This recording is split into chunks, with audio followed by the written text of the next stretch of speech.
Hello survivors and welcome to another Walking Dead Road to Survival video, and in this video we're going to be looking at a new event that is going to be starting on Friday, and this is called Aftermath. This is like a follow-up to the Whisperer War event that we had a couple of weeks ago, so let's see what we have to do. Reading through the introduction, it says, Aftermath, you and your party return from your guerrilla assaults in what has become known as the Whisperer War, tired, hungry and dreaming of home, only to find it in ruins. The Whisperers are even more heartless than you thought and were always a step ahead. While both of your main and reserve teams were caught up in the clashes, they seem to have taken a small force and completely overrun your settlement from the rear. Your friends need medical attention and your supplies are low. Looks like it's time to strike back and get the supplies you need. The event duration is as follows. It starts on Friday the 11th of September at 12 PM Pacific time, and it ends on Friday the 18th of September at 12 PM Pacific time. Now, if there are any grey market hand-ins attached to this, they most likely will end 24 hours after the end of the event. And here's the event overview. It says, just like in the last Whisperer War, you will need to execute coordinated raids at specific times in order to recover stretchers from the enemy to help your survivors. It's important to note that stretchers will only drop in raids during these specific times. If you remember it from the last one, it was generally like 4-hour windows, and it looks like it's going to be quite similar this time around. The raid times each day will be as follows: 12 PM Pacific time to 4 PM Pacific time, 8 PM Pacific time to 12 AM Pacific time, and then 4 AM Pacific time to 8 AM Pacific time. So basically it's 4 hours on, 4 hours off. 4 hours on, 4 hours off, and so on and so forth. You'll have to change this to your local time, but Pacific time is +8 for UK, +9 for most of Europe, +5 for Eastern Standard Time. And if you know any of those time zones, or if you have been playing Road to Survival for long enough, you really should know your time zone based off of this. But I would definitely be messaging your faction whenever these windows open, just to allow everyone to realize it's time to raid. It then finishes off by saying collecting stretchers will allow you to progress in the main mission, which will reward you with raid refills, bronze salvage tokens and bear paw tokens. And we'll just have a scroll through these from 500 to, I think it looks like 4,000.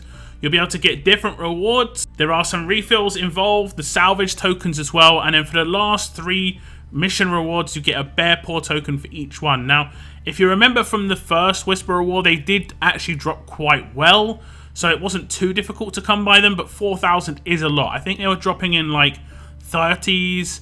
I think you've got quite a few at each time, but yeah, 4,000 is quite a lot. It is a long event, it is a week long, but I would try and get all 3 of these bear paw tokens if you are aiming to get Brutus as a character.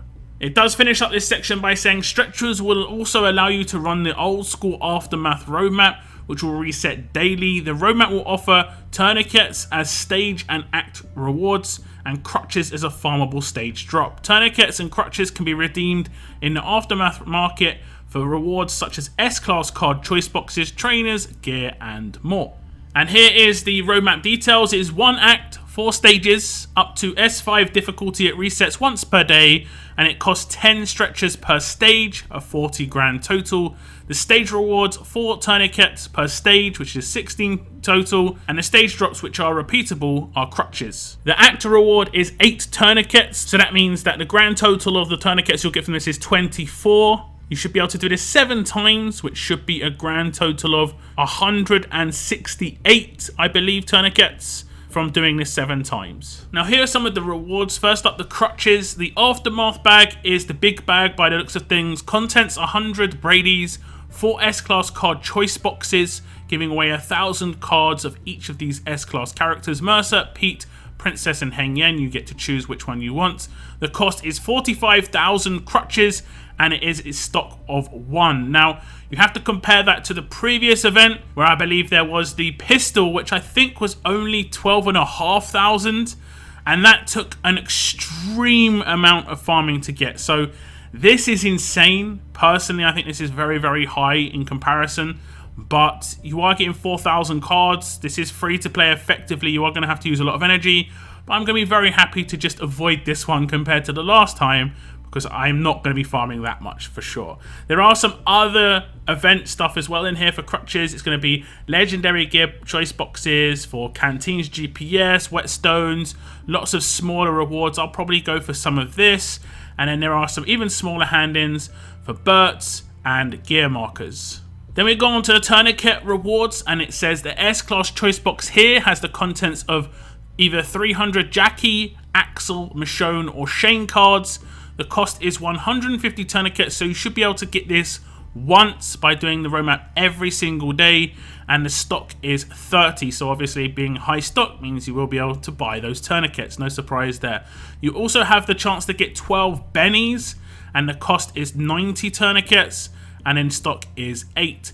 There are free Survivors Club member rewards as well. You get 5,000 free crutches as a one-time stock thing, and the same for 150 tourniquets. This means that you can claim the S-Class card choice box twice if you are part of Survivors Club by completing the roadmap and getting the free rewards as a Survivors Club member.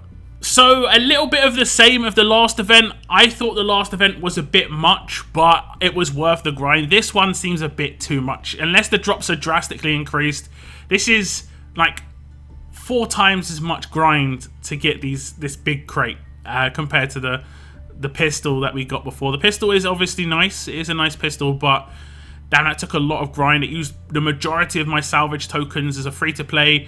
I would have to actually do this manually, and I'd have to do it 4 times, 5 times as much. Yeah, I'm going to give that a big miss. I'm not a really big fan of the windowed raid stuff either, especially considering that people's time is kind of short at the moment. You know, with the whole pandemic going on, being able to raid when you have free time is going to be the most important thing, and some people just might not have the free time at the right time. So hopefully that's not too much of an issue for too many people, but last time around it did not seem to be received very well, but they are going to continue doing that, unfortunately. But that is going to be the next event. It will start on Friday. Last a week. If you want to farm hard and go for that big crate, I mean, you're going to get a lot of cards. That's, you know, 4,000 S-Class cards. That is 40% of a character, and there are some older characters in there which are harder to come by right now. If you want Pete, that's 4k cards. It's going to take you forever to get 4k cards otherwise of Pete, so it could be worthwhile for you. Not for me, not this time around. But do tell me what you think about this event. Leave your comments down below. That is the end of my video. I want to thank you very much for tuning in, and as always, keep on surviving, guys. Keep on surviving.